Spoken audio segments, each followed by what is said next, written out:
Which Krishna? Krishna to experience the mood of love of his devotees and Krishna in the mood of Radharani. Radharani. Okay. I mean, is there a greater love story? Oh, that's always yellow. Is there a greater love story than that? No, there isn't. He loves Radharani so much. He comes in her mood to understand her. He comes to understand her love by being in her mood. He comes to understand the ecstasy that she feels when she's in love with him. And he comes to understand her point of view, her perspective, the particular sweetness that she sees in Krishna that nobody else can see in him but her. He comes to understand these three things. Now, how special is that?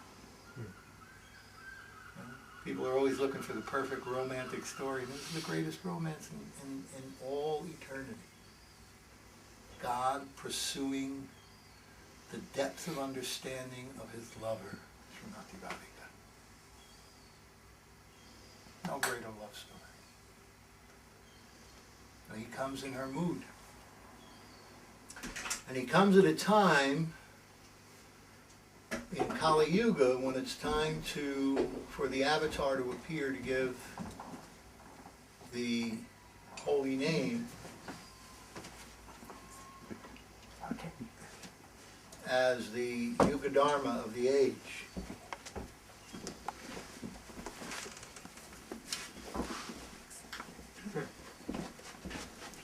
he comes to give this Yuga Dharma, the holy name of Krishna. But it's very special when he comes. When he comes to give the holy name, he's coming to give Prem Nam Sankirtan. And what is Prem Nam Sankirtan?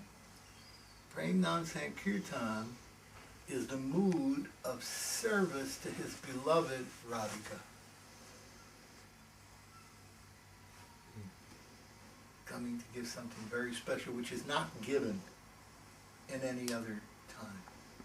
Only when Krishna personally comes as Lord Caitanya does he give this particular mood of love for the service of his consort, Srimati Radhika. Mm-hmm. Very special. So Mahaprabhu's whole manifestation is about tasting love and distributing love. And because he is, that's why he's called Namo Mahavadanaya, he's the most munificent. Audarya. Audarya means munificence. He's the most munificent. Can you break that down one more time? Because I don't understand munificence. Munificence means that no one is more charitable and more giving than Lord King. He doesn't, no one gives more. No one gives greater gifts. No manifestation of God that ever appeared in this universe has ever given a greater gift to humanity than the gift that Mahaprabhu gives in Prem Nam Sankirtan and love of Srimati Radhika. No one. Therefore, he's considered the most munificent avatar. Because he's giving the greatest thing, the greatest love. He's pursuing personally the depth of understanding of that love, and as he tastes it, he's distributing it. There's no holding back. Just gives it. Very, very sweet. All sweetness. Mahaprabhu is about all sweet.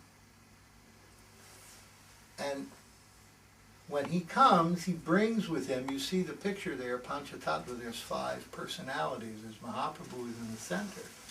He comes with his brother Balaram. Krishna comes with Balaram, who's Nityananda. And with Advaita, who's Mahavishnu avatar. And Gadadhar Pandit, who is Radhika. And Srivas Thakur, who's Narada Muni, or Bhakta avatar, the devotee. So, these great devotees, they wanted something special. They knew that this particular manifestation of Krishna was the most merciful. And so they all made special requests. Nityananda requested that in this Kali Yuga, I want you to give your mercy to all the Jagais and Madais. You know who Jagai and Madai are? Jagai and Madai were 2 Brahmins who became the most sinful people in Navadvip. Very, very sinful. They committed all kinds of sins. I'll tell you in a few minutes what kind of sins they committed. So Jagai and Madai, when Lord Chaitanya told Nityananda, I want you to distribute this love of God. I want you to go door to door and get everyone to chant and distribute this love of God.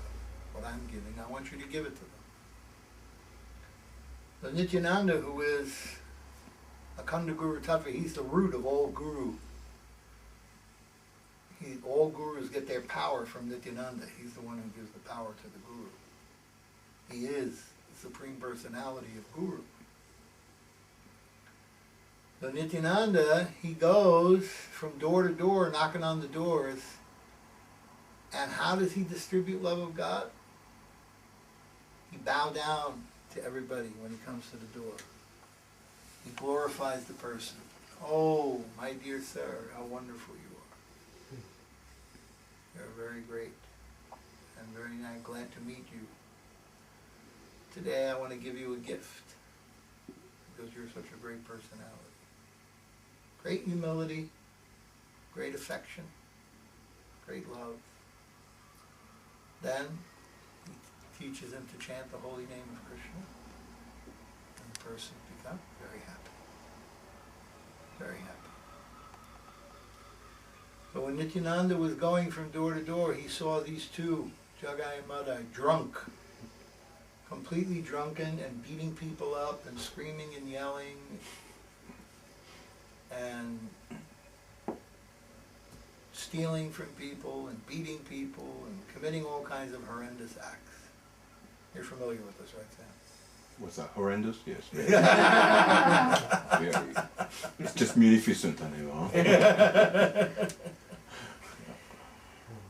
So,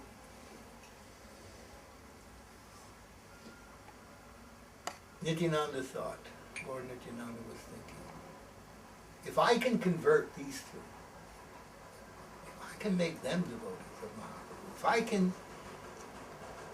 see that they get the mercy of Mahaprabhu, then everyone will drown in the mercy of Mahaprabhu, in the ocean of Mahaprabhu. Everyone.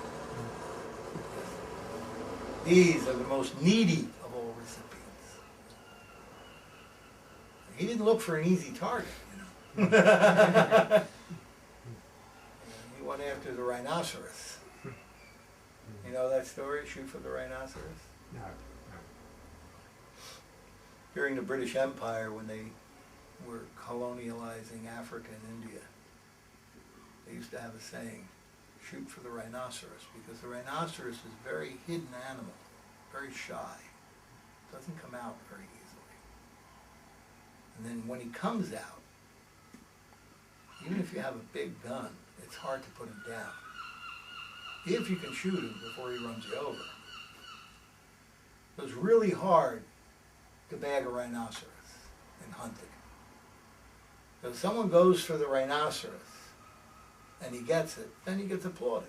And if he doesn't get it, then no one will criticize him. Everyone will say, it's too hard. So, but at least you tried. So this was Nityananda's thinking. I'm shooting for the rhinoceros.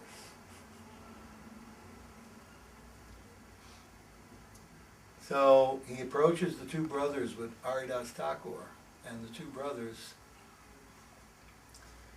they start chasing after him to beat him in a drunken rage, shouting serious expletives along the way. So Nityananda and Haridas Thakur run for their lives and they escape. But the next day, Nityananda Prabhu goes back, tries again.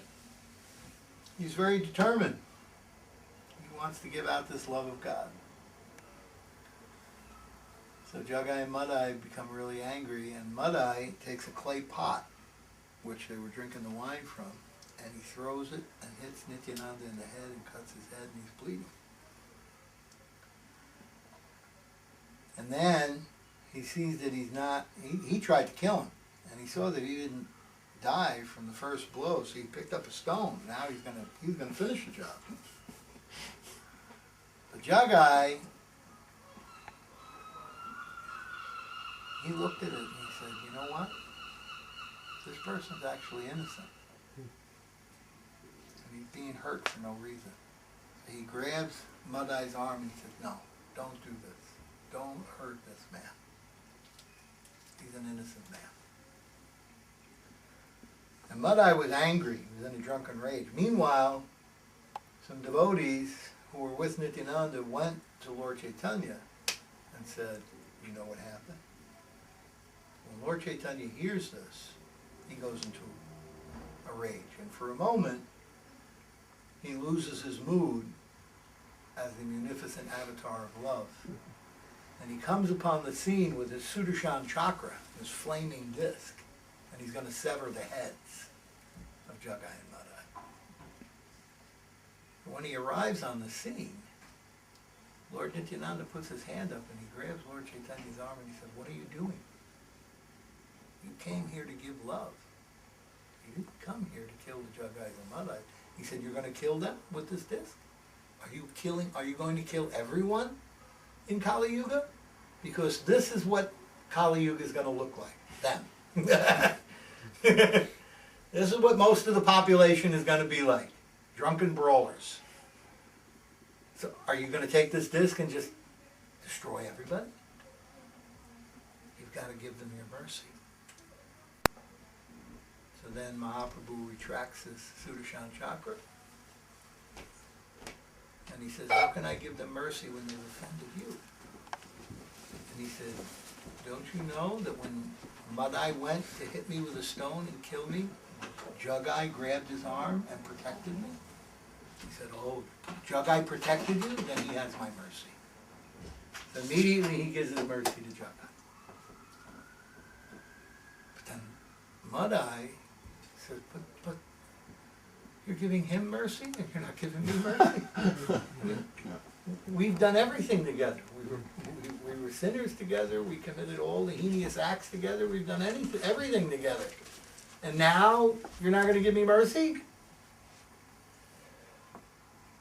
So Lord Chaitanya looks at him and he says, "Nityananda forgives you and gives you this mercy. Then I'll give you mercy." So then Madai falls at the feet of Lord Nityananda. He grabs his feet and he begs him, "Please, give me your mercy. Please forgive me. I'm sorry that I hit you." Sorry, Paul. How are you? Okay, thank you, yes. I'm talking about Lord Chaitanya. Oh, wow, beautiful. So, Lord Nityananda picks up Madai and he grabs him and he embraces him and he said, "Yes, I give you my mercy. I forgive you completely." So then he falls at the feet of Lord Chaitanya, and Lord Chaitanya then blesses him. He says, "Now that you have Nityananda's mercy, I give you mercy also." So then Lord Nityananda, he asked Mahaprabhu, he said, "I want that you should give me the following benediction, that in all of Kali Yuga, your mercy, this love, this prema, you'll give this love, this mercy that you've given Jagai and Madai today, you'll give it to everyone in Kali Yuga. You'll give it all to Jagais and Madais. You'll bestow it upon all of them." So Mahaprabhu said, "Yes, I will bestow this mercy on all the Jagais and Madais."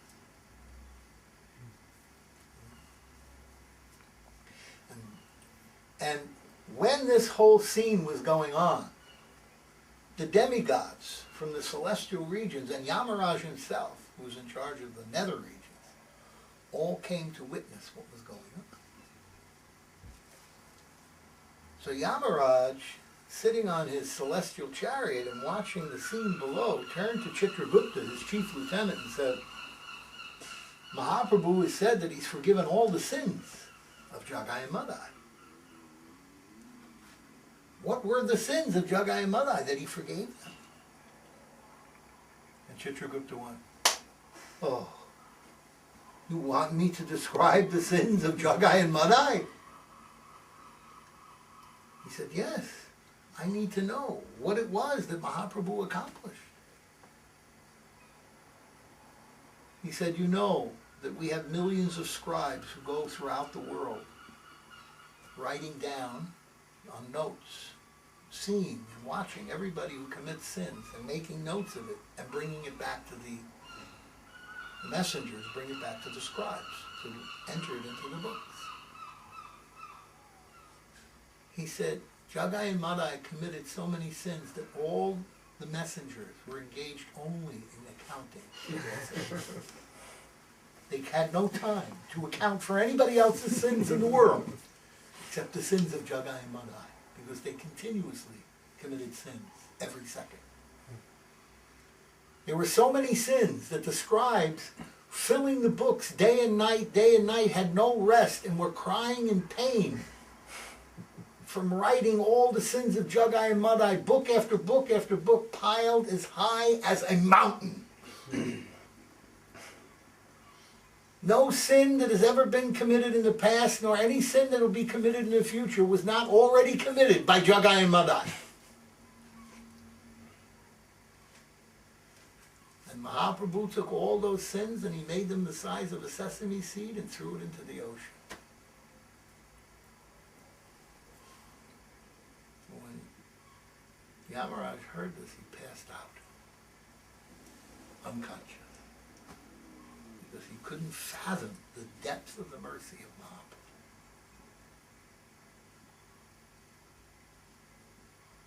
Couldn't fathom it. It was unbelievable. This is the mercy that Mahaprabhu was giving out.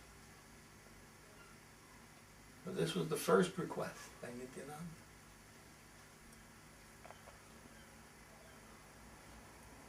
Yamaraj is revived by Narada Muni.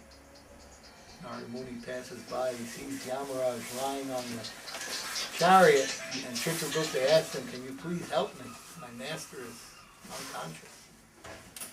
So Narada Muni is with Shiva and Brahma and Indra, and he says, "Okay, come on, let's do kirtan." And Narada Muni starts playing his veena, and he starts singing and doing kirtan. Narada Muni bhajaya veena.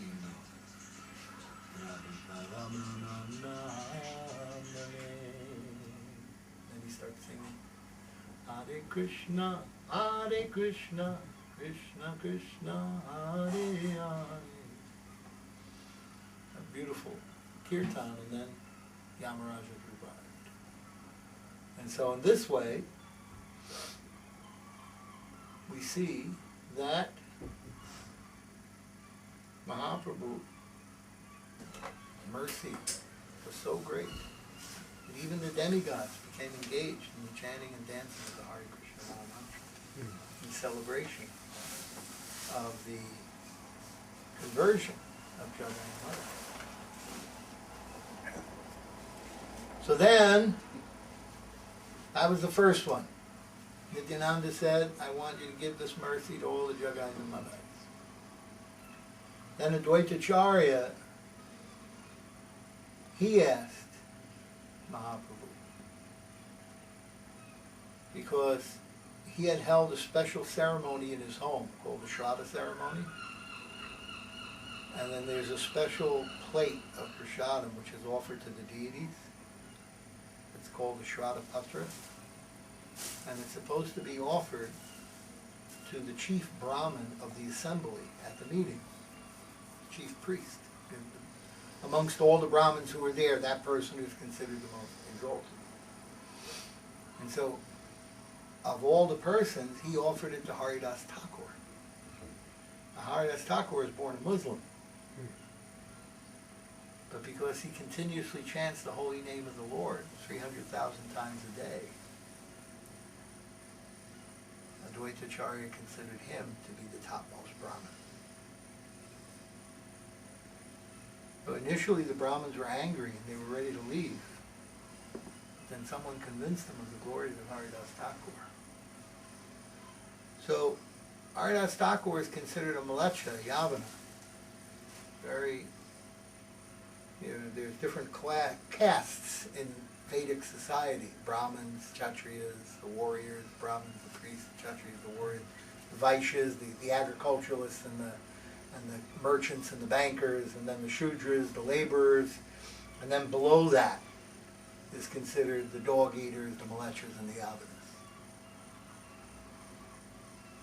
So because Advaitacharya gave his mercy to Haridas Thakur, was considered to be a Malecha Yavana. So then he asked Mahaprabhu that I want you to give me the benediction that this love of God that you're giving out will not only be given out here in India.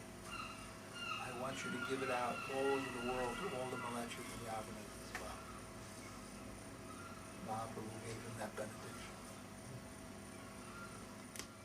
then Vasudev Dutt, he made a request of Mahaprabhu. He said, I want you to give me the sins of everybody in the whole universe.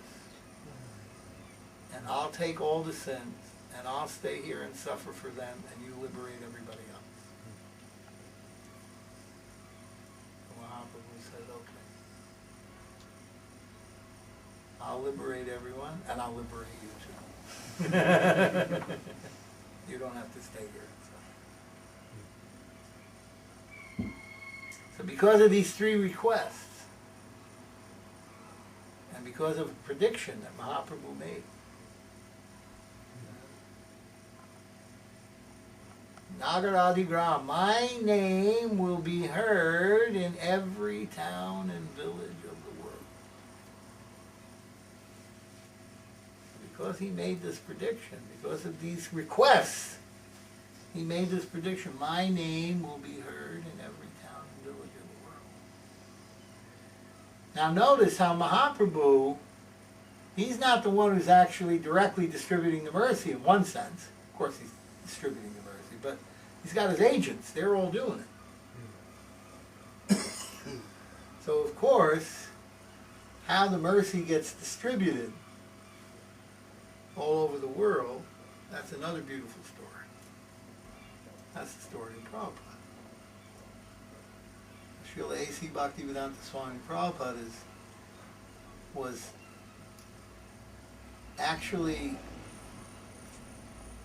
given the position, according to one of his godbrothers, Srila Bhakti Rakshak Sridhar Dev Goswami, of being Nityananda Avesh, a Shaktavesh avatar of Lord Nityananda.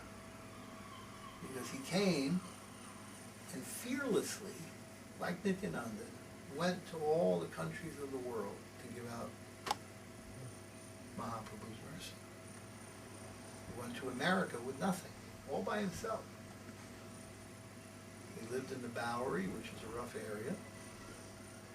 I was a strapping lad when I was 17, 18 years old, but I wasn't going down to the Bowery. And he walked the Bowery fearlessly, stepping around the drunks in order to preach.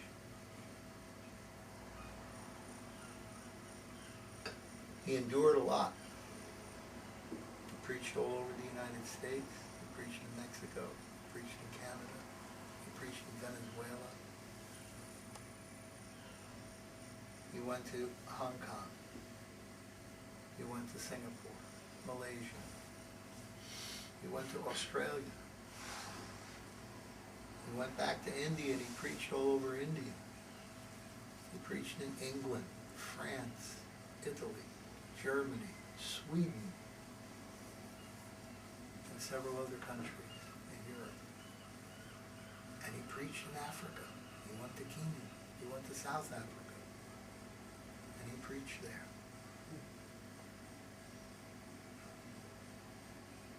He covered the globe. He preached all over the world. When he went to Kenya, there was a Hindu temple. Years ago, the Hindus pretty much controlled the city of Nairobi. There wasn't many African people who lived in the cities. They lived mostly in the rural areas.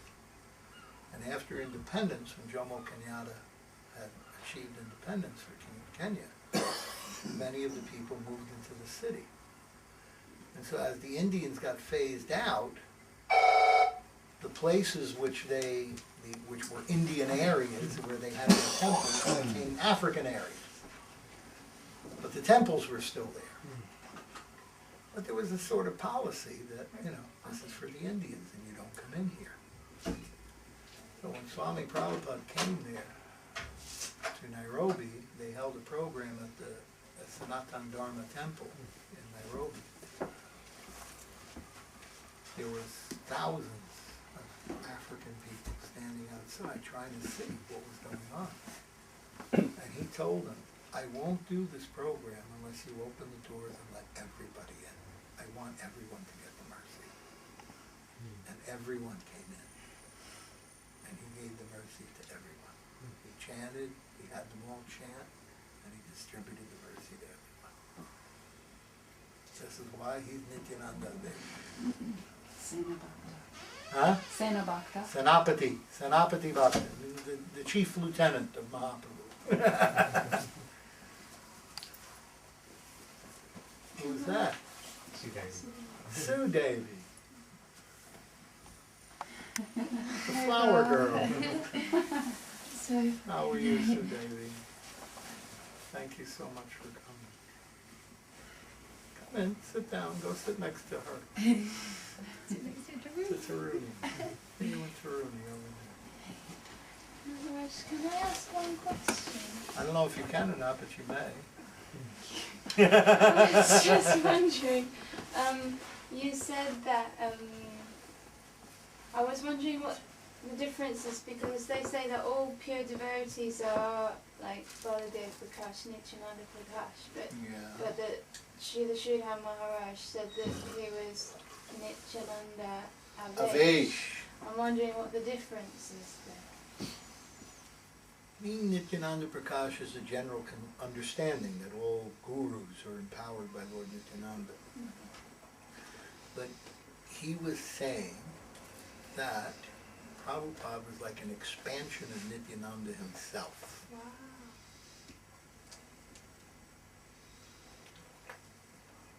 And that he had a very powerful, because otherwise who could have done this?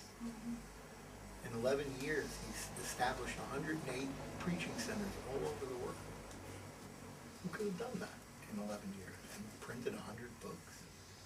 Translated and printed 100 books. Not possible. Not possible for just anyone to do that. You have to be specially empowered. And that's why Srila Prabhupada, he had so many godbrothers, he had so many disciples of his godbrothers, all of whom he had asked to go and preach. He asked Govinda Maharaj, Srila Sridhar Maharaj's disciple, to preach in the West. He asked Bhaktivedanta Maharaj to preach in the West. He asked his godbrother Bhaktivedanta Bhagavat Maharaja to preach in the West. And although he asked them all to go and preach in the West, there was one particular person whom he specifically asked, that I want you to take care of my disciples. I want you to train them and preach to them. He specifically asked that. That's a very special request. That was Srila Narayana. And he took it very seriously. And that's why he was so successful. Because just as Srila Saraswati Thakur had given the blessing to Prabhupada to continue the work, which he had accomplished in a few short years. He had made 64 mutts all over India and established Gaudiya Mutt. Then he passed that power onto Prabhupada through Srila Bhaktivedanta Maharaj. Prabhupada said, the order of my Guru Maharaj entered the heart of Srila Bhaktivedanta Maharaj and thus the order was fulfilled. So when he was leaving this world, Prabhupada left on the 14th of November. On the 13th of November, he requested for the second or third time, you must go and travel and preach and take care of all my disciples and train them and give them all this knowledge. So he passed that power, that Shakti, onto Srila Narayana Maharaj. He empowered him to do this.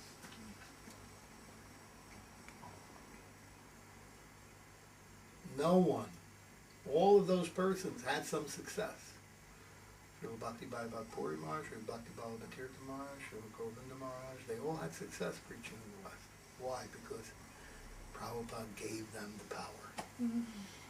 Without his blessing, you can't preach all over the world. Because he's the one who fulfilled that mission. Mahaprabhu gave out, he promised, I'll give it to all the Jagais and Madais, to all the Malechas and Yavanas, to everyone in the whole universe. I'll liberate them. My name will be heard in every town and village. And the person who fulfilled that was Prabhupada. He is a special, special servant of Lord Chaitanya.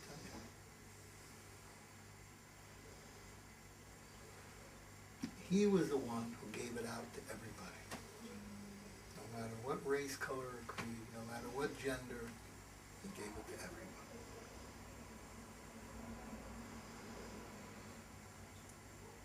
So this is the munificence of Mahaprabhu.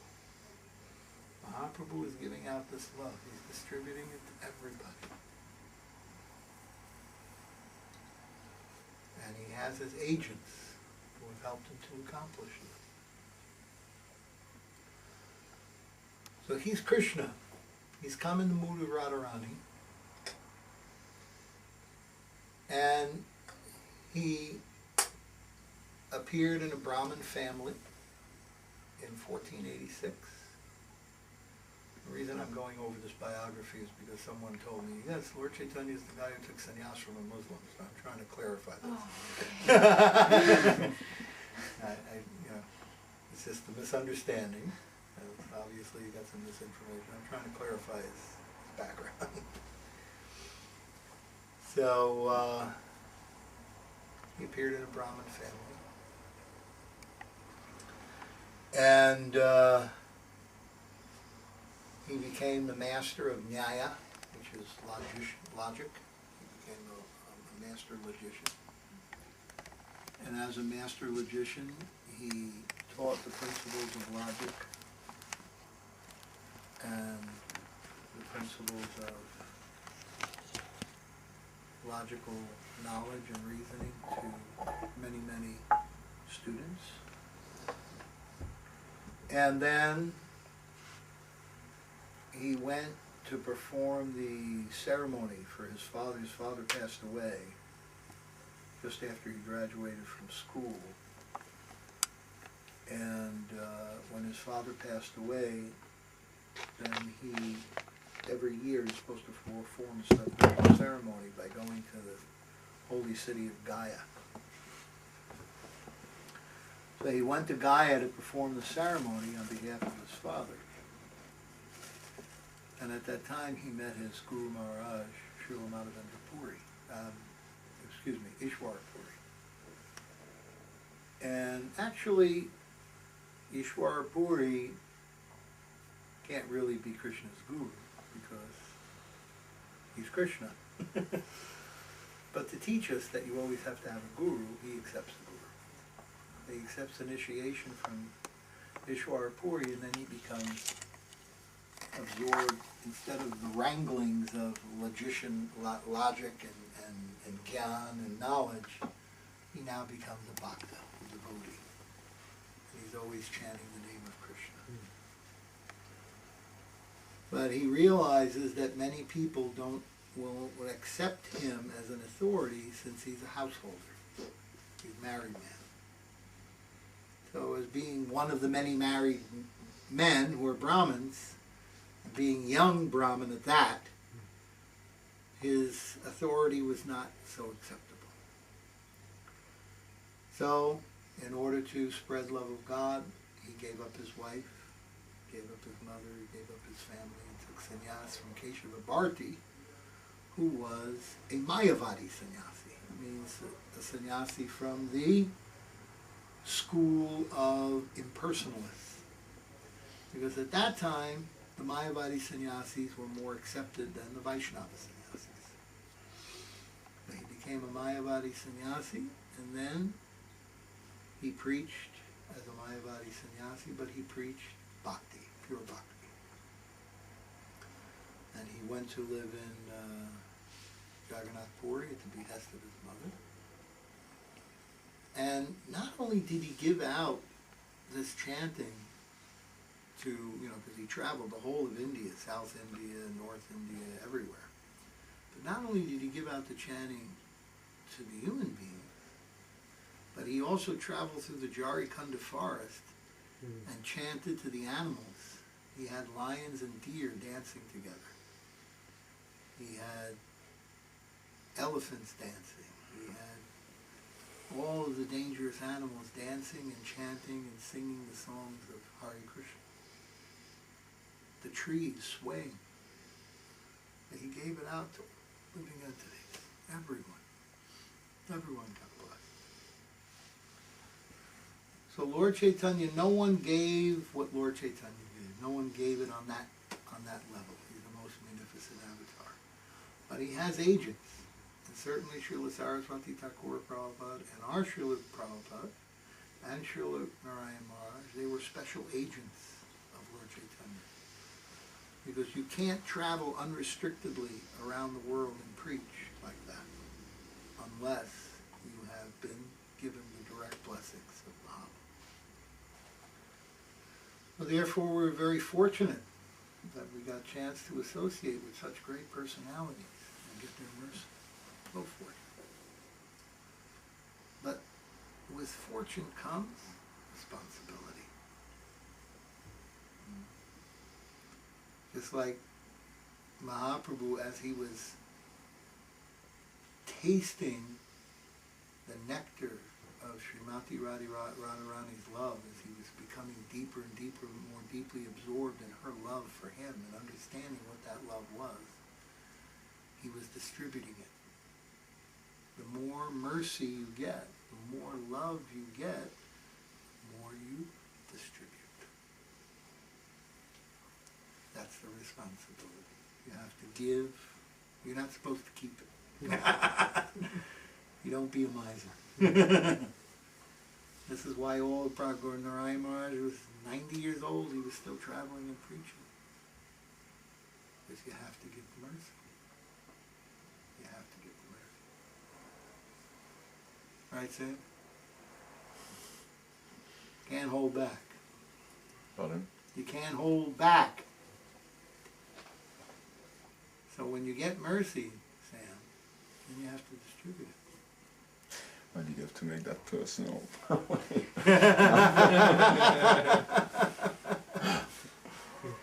Trying to lure you in.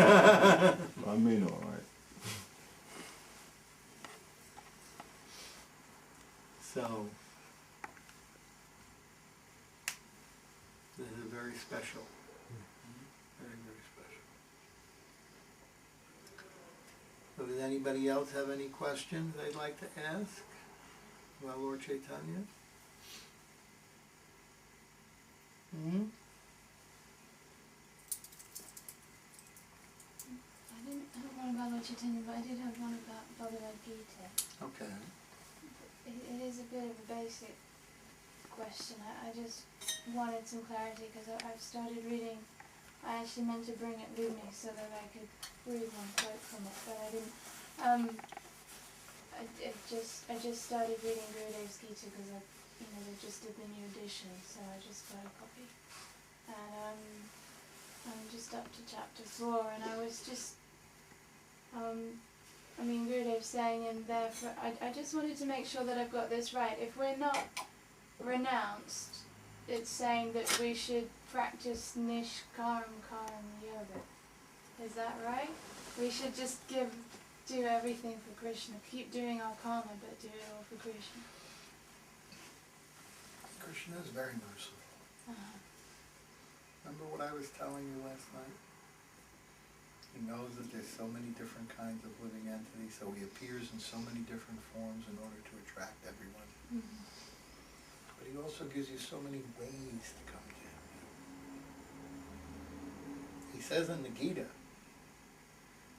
when people have material desires and they worship the demigods for material pleasure, I make their faith strong. Because having faith in a deity which is greater than themselves is better than having no faith at all. So he starts, the principle of what he's giving out is faith, which leads to love. He wants the love. That's what he wants. But in order to get it, you have to have faith. When a man and a woman meet, before the woman will give her love, she has to have faith that the person she's giving her love to is is not going to exploit her or abuse her. When faith develops and love is given. So, Krishna wants you to have faith, because faith will lead to love. And so therefore, Krishna is always making arrangements for you to have faith in whatever it is that you have some desire to have faith in. So initially, you may want material things. In Vedic culture, there's 4 activities: dharma, artha, kama, moksha. Dharma means religious ceremonies and religious activities and pujas and yagyas. So to whom do you perform them? Well, if you want artha, which is money, economic development, then first you worship Saraswati so you get a good education. Because by getting a good education, then you get a good job. And then you worship Ganesh to remove all the obstacles to getting the money. And then you worship Lakshmi to make sure that she gives you the money. And then kama is sense gratification. So sense gratification comes from having a relationship with the opposite sex. So you worship Shiva and Parvati to get a good husband or a good wife. So dharma is used for getting money and pleasure, artha and kama. And then, when you start to realize the futility of money and pleasure, and you want to get liberated from this world, then you perform jnana, which gives you moksha, liberation. So all dharma is really for is facilitating your personal sense gratification. So this is why Mahaprabhu comes and he gives Prema Pumartha Mahan, the 5th goal of life, which is praying, love for God. So Krishna is always giving you faith. He knows that it's a long haul. We go through a lot of births. So incrementally, we start with some desire to worship a demigod. Okay, well, you're worshiping the demigods, I'll give you faith.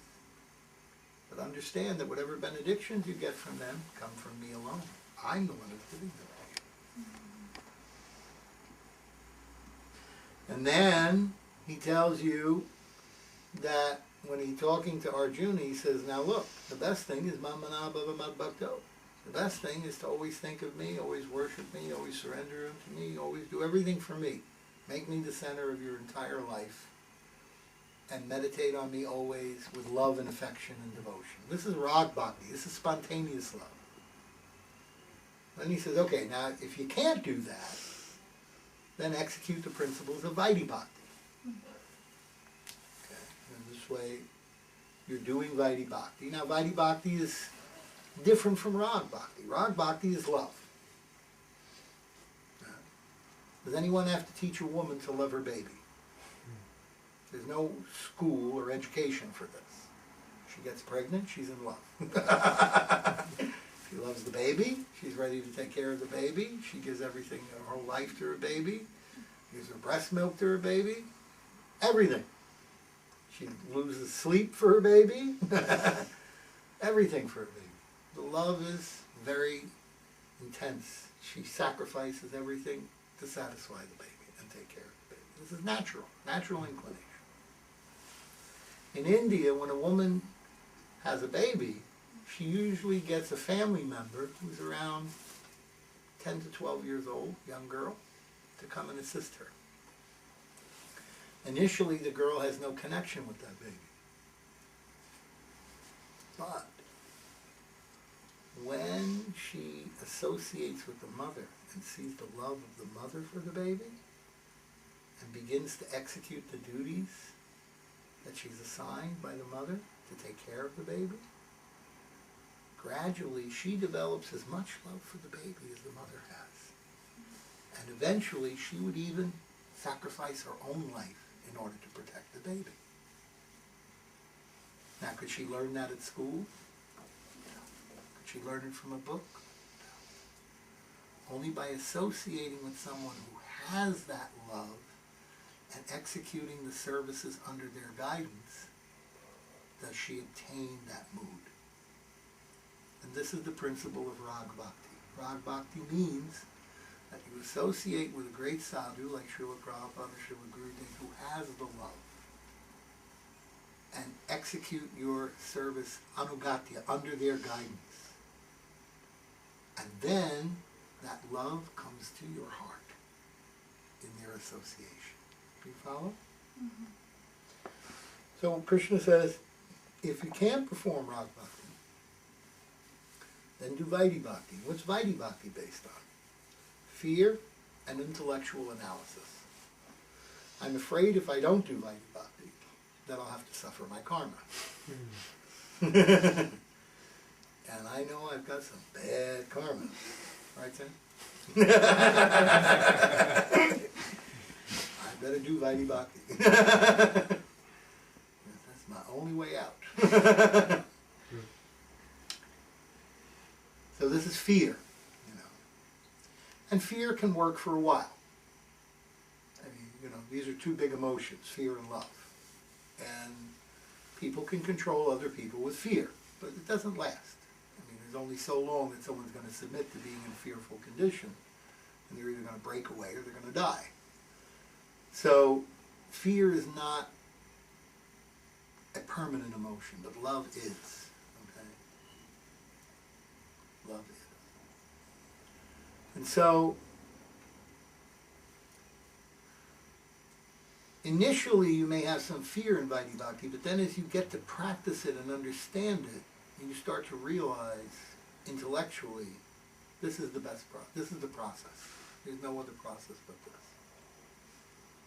And then you're executing it out of intellectual analysis. Well, I've analyzed everything else, and I'm going to do this because this works.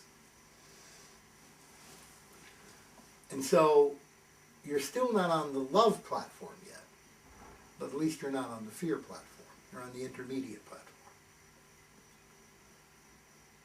So Krishna advises, do Vaidhi Bhakti if you can't do Rag Bhakti.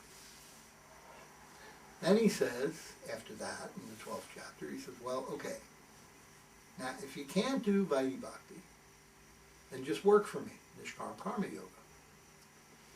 And Prabhupada, applied that in America.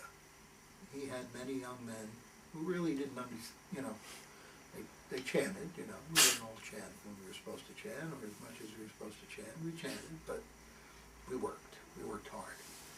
We all worked hard for Prabhupada. He was our man. He was our savior. He was our leader.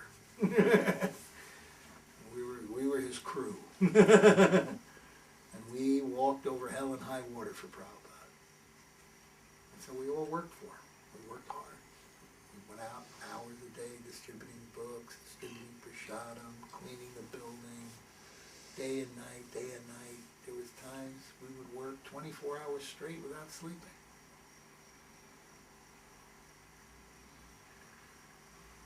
So, Nishkarma Karma Yoga. Offer everything to Krishna. If you can't do that, then Krishna says, at least give up the fruits of your work, to something noble. Because the whole idea is to become somehow detached. That false ego. I did the work, I get the fruit. To get detached from that. All right, I did the work, but really, it's his fruit, so I'll give him some. Some for Krishna, and some for me.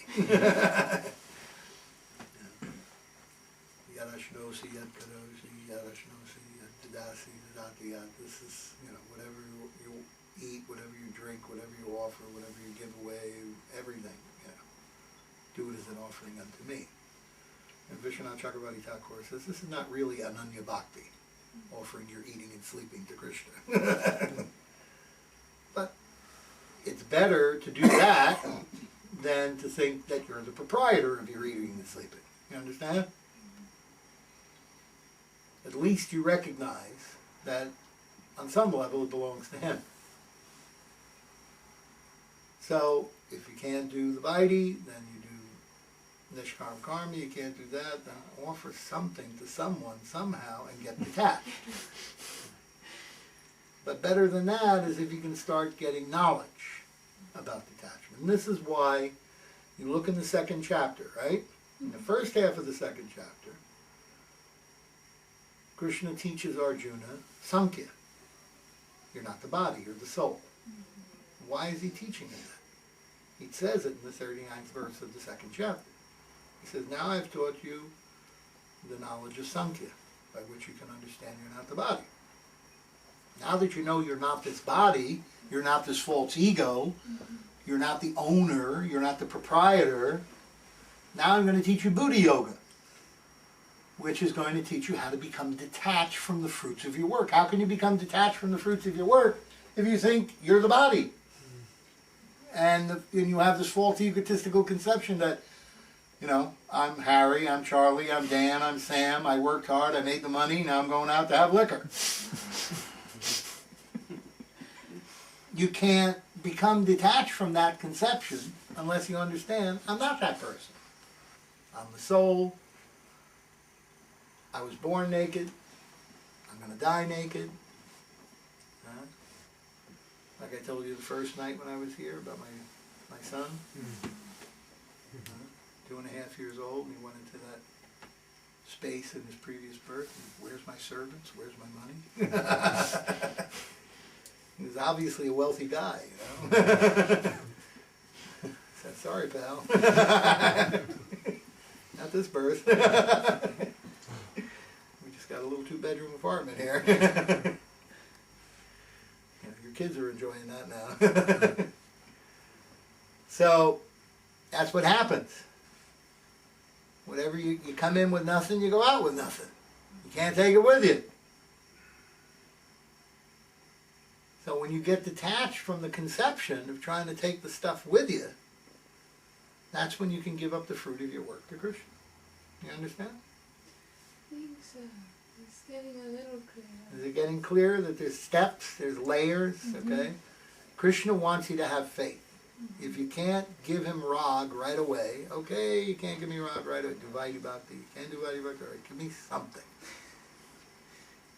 If you can't give it to me, give it to somebody. But don't keep it to yourself. Yeah, because I've got a bit lost, because it's all just so Because much the information. Gita is complicated. Yeah. I do a Gita seminar. You weren't here last year when I gave the overview of the Gita. No. And I do an expanded seminar in which I talk about it 2 hours, 3 hours at a time for 3, 4, 5 nights. And you start to get a picture of how the whole thing is structured.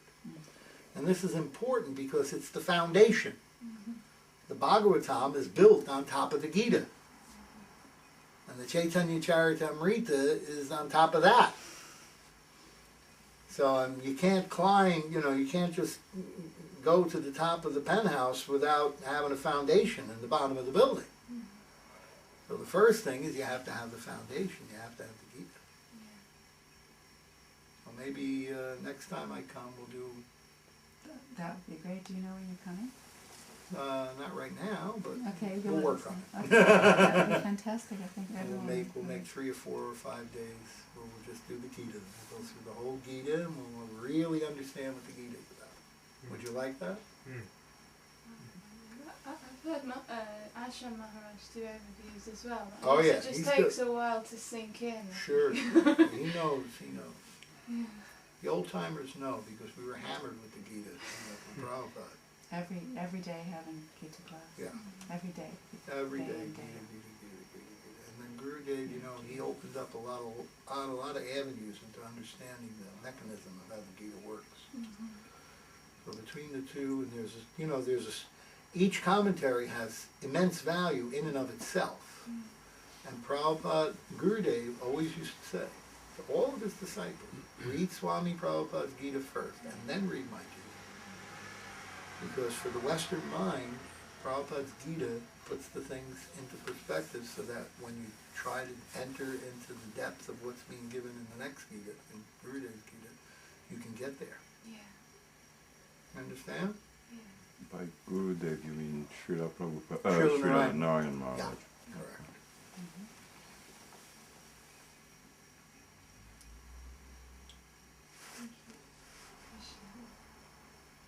Sue Devi, you have any question? I have a little one.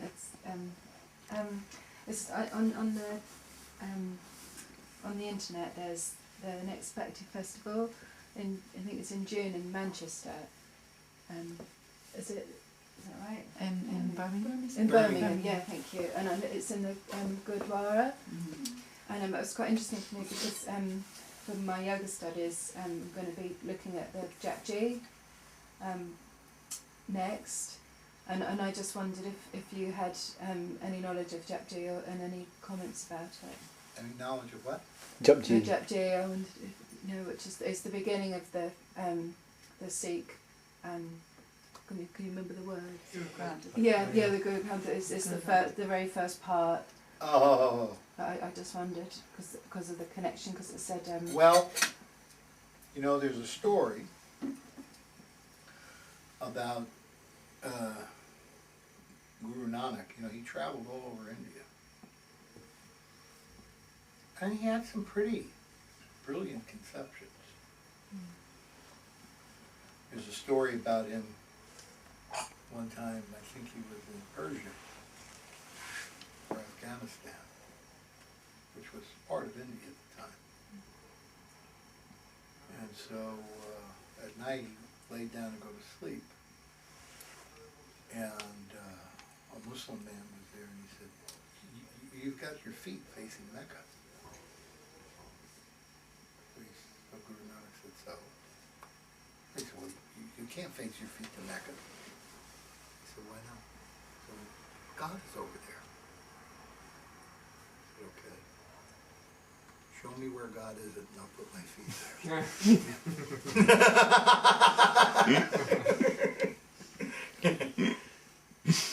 Muslims said, "Okay."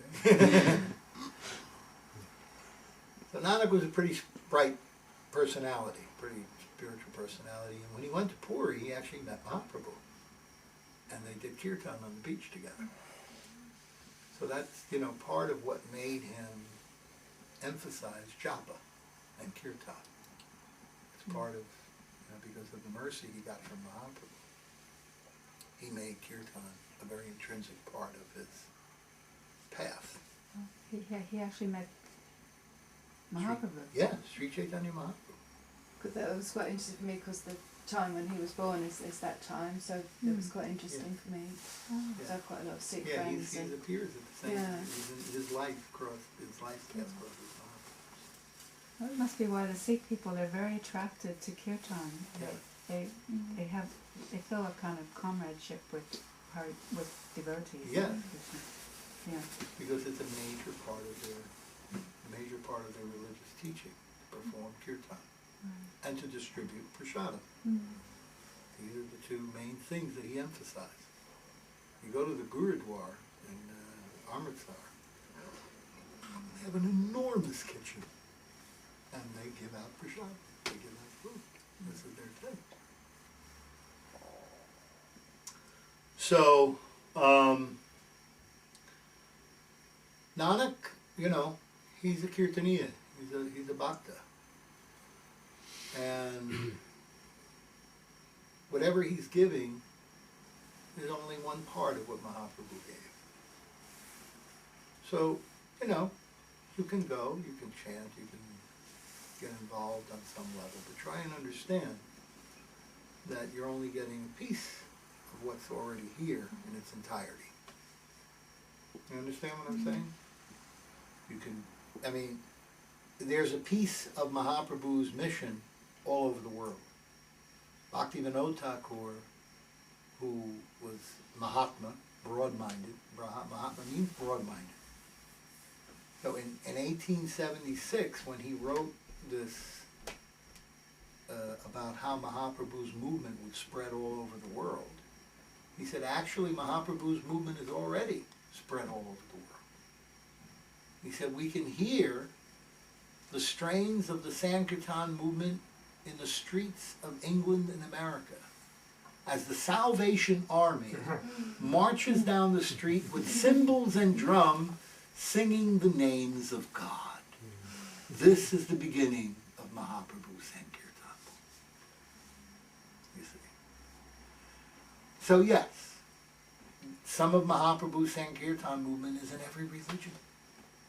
The Sufis, the Salvation Army, the Jap Corps in the Guru Granth Sahib.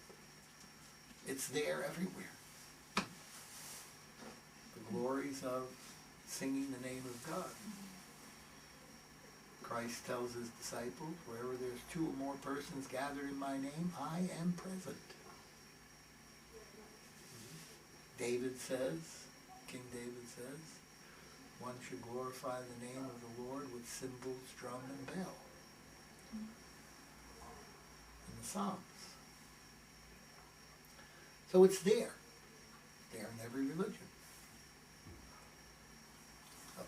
The glorification of the holy name of the Lord is the process in this age of Kali Yuga. Even more powerful than your japa is when you go on that street and do Harinam Sankirtan. You know why? That's the Yuga Dharma. The Yuga Dharma is when you're on the street chanting the holy name in the public. That is the Yuga Dharma. The religion of the age? Huh? I'm trying to translate what Yuga Yuga Dharma Dharma means. means the process for purification in the age of Kali Yuga. Prabhupada once told his disciples, when they asked him, Prabhupada showed them Radha Damodar temple, and he showed them his rooms, and he said, this is where I prepared to preach in the West. So one of his disciples said, well, how do we prepare? And he said, you don't have to prepare. I'm empowering you. And once Shamarani asked Gurudev, she said, well, what is the meaning of our Harinam?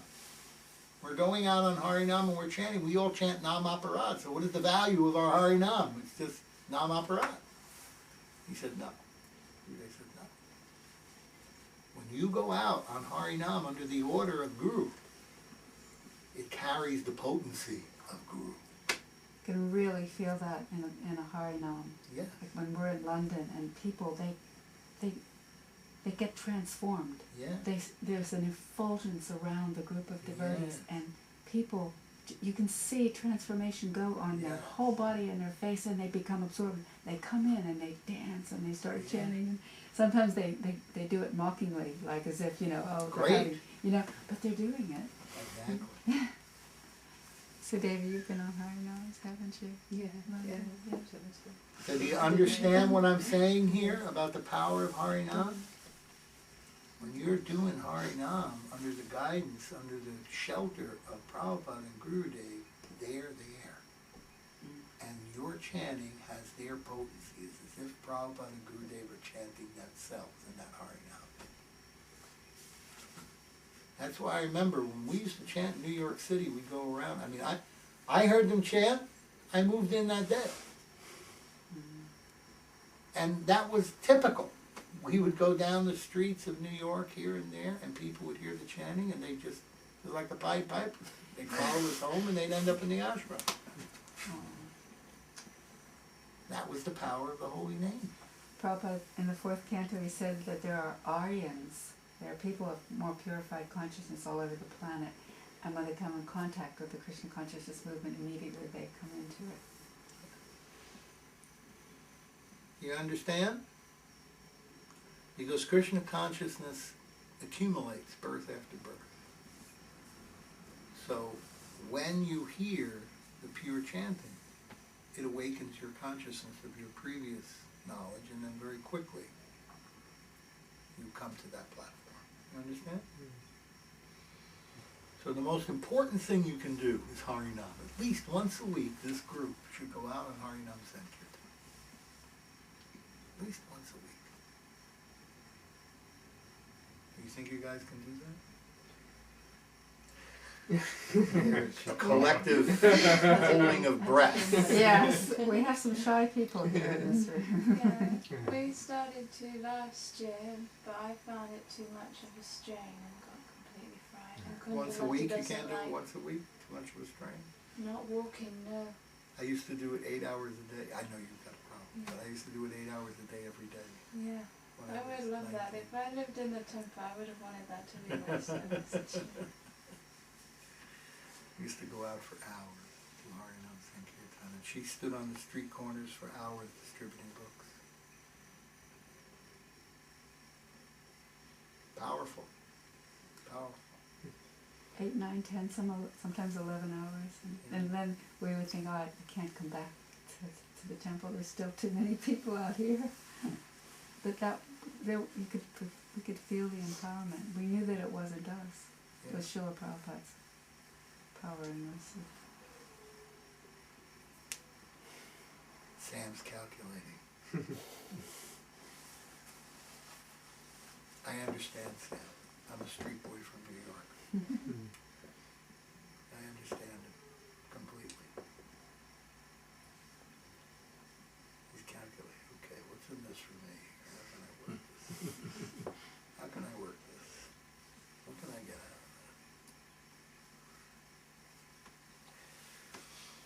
that? All right. So, I answer your question, Sudhavi? Yeah, it was really nice, thank you. Oh, you're very welcome. Dan, do you have any questions? Not at the moment. Okay. Peter? Not at the moment. Brudge? Thanks for the explanation. Oh, you're very welcome. Jagannath, you're in Samadhi. It's your presence. I have a question. Could you describe the qualities of Mahaprabhu and how do we view those qualities? Mahaprabhu's qualities I already explained. He's the most munificent avatar. He's the most giving. He's the one who benedicts us with the most mercy. He's the most merciful personality. He doesn't hold back. He gives out love of Godhead to everyone. He considers it his service to distribute love. So that's the mentality. The mentality is, if I distribute the holy name, if I distribute prashadam, if I distribute the love, the more I do that, the more I'm in the love, the more I taste the love, the more I feel the love.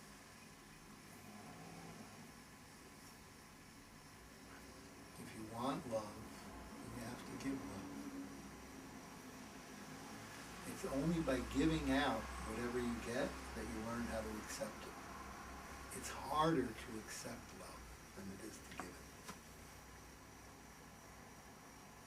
Because there's this whole sense that we have that we're not worthy. We come from so many, difficult, dysfunctional backgrounds. And we think, how can I take love? How can I, why is this person giving me love? So we have a tendency to reject what Guru is giving us, what Krishna is giving us, because we don't know what it means to accept love. For Mahaprabhu, he makes it very easy. He says, you know what, if you just distribute the holy name by chanting in the streets and distribute prashadam and distribute books, you just distribute. When you see what the transformation that's taking place in other people as they're getting love. Because I'll make that happen. Then you'll learn how to accept love. You'll learn how to accept the gifts that I'm ready to give you. You follow? Thank you. Did that make it clear to you? Very good. Sam, questions? If you already know what I'm thinking, you can answer that one. There's only one way to work this, Sam. No, I have no question. Surrender. See, that's what I was doing. That was the second part. Yeah, no, I have no question. Janardhan, so you want to know which books you should read first.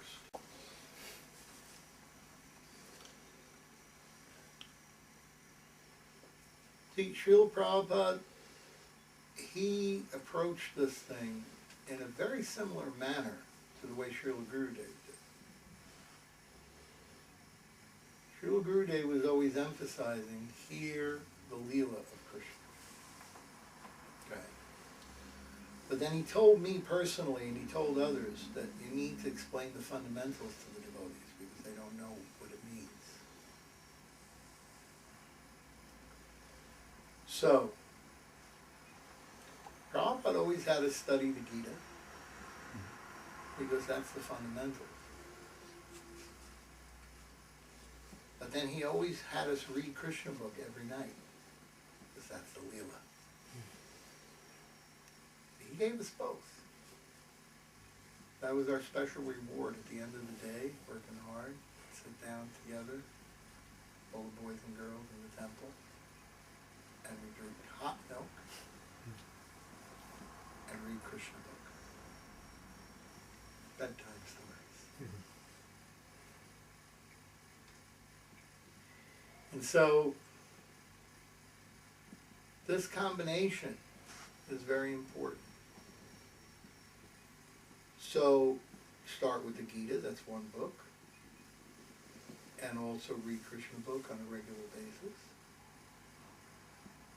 But you can also read books like Bhakti Tattva Vivek, because that helps you to understand the fundamental principles of bhakti. And Bhakti Rasamrita Sindhu Bindu makes you understand what pure devotional service is in the process of executing it. Okay. So, these are some of the books. Also, Nectar of Instruction, or The Essence of All Advice, which you're reading, a good book to start with. These are the books that we should be studying in the beginning. And then we can, we should hear some Bhagavatam every day. We should, gradually read Caitanya Charitamrita and understand more about Lord Chaitanya.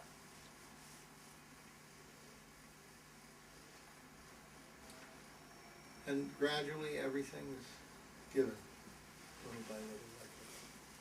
And Lord Chaitanya's, in Caitanya Charitamrita, you can read about the glories of Mahaprabhu, of Nityananda, of Gadadhar, of Advaita.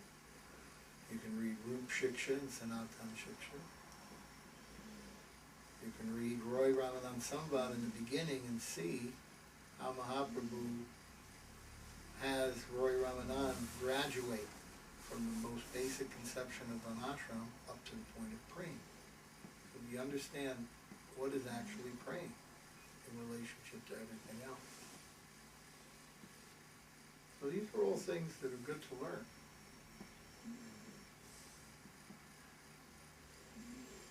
Well, this is some insights on what you should be reading. Okay? Does that help? Yeah, it does. Clear, make it clear probably for me, but maybe for others as well. But you should always understand that the reading only becomes clear by hearing from the sadhu. If you don't hear from the sadhu, then what you read will not become clear. Right. Follow? Yes, I do. Thank you. I have a question now. Now you got one. All right, I'm sorry. It's just because you just said that. Does that mean there's no point reading it on your own? No, doesn't mean that. But it means that the real revelation comes by hearing from the sadhu and by performing service. It's an exchange. Transcendental knowledge is an exchange of love. You hear from the sadhu. It's personal. You have questions. He answers them. He gives you love in the form of spiritual knowledge. And it sits there latently in your heart.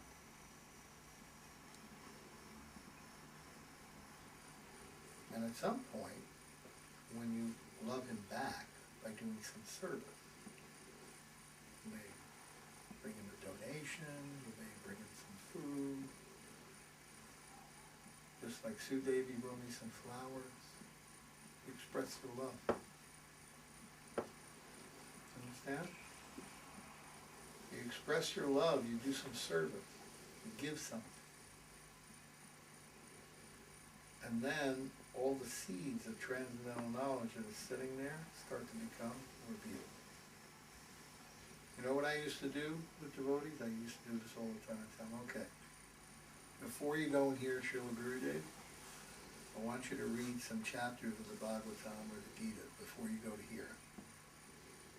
And then when you finished hearing him at the Badger Festival or this festival or that festival, you go home, read the same chapter.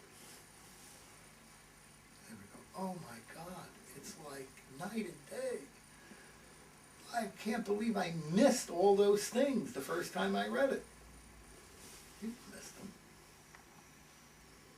By hearing and doing service at the festival, they became revealed. They were all there in the first place. You only get to see them when you get involved in the exchange. You follow? So you can read, but how much you get out of it depends on how much you exchange your love.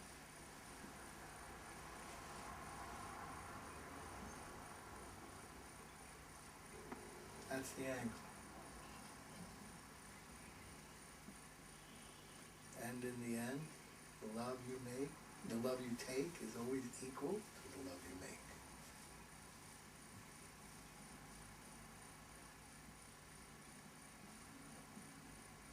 Beatles. I thought it was George Michael. And in the end, the love you take is always equal to the love you make. It's the end of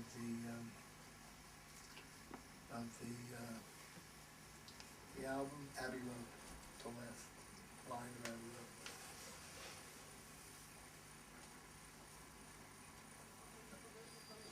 Road. All right, it's 9 Should we have o'clock. some kirtan, Maharaj? Can we have? Yeah, how loud can I make it? Not so loud.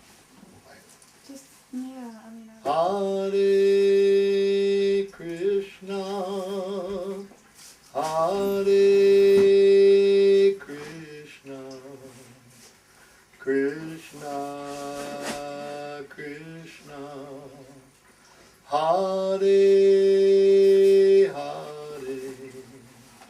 Hare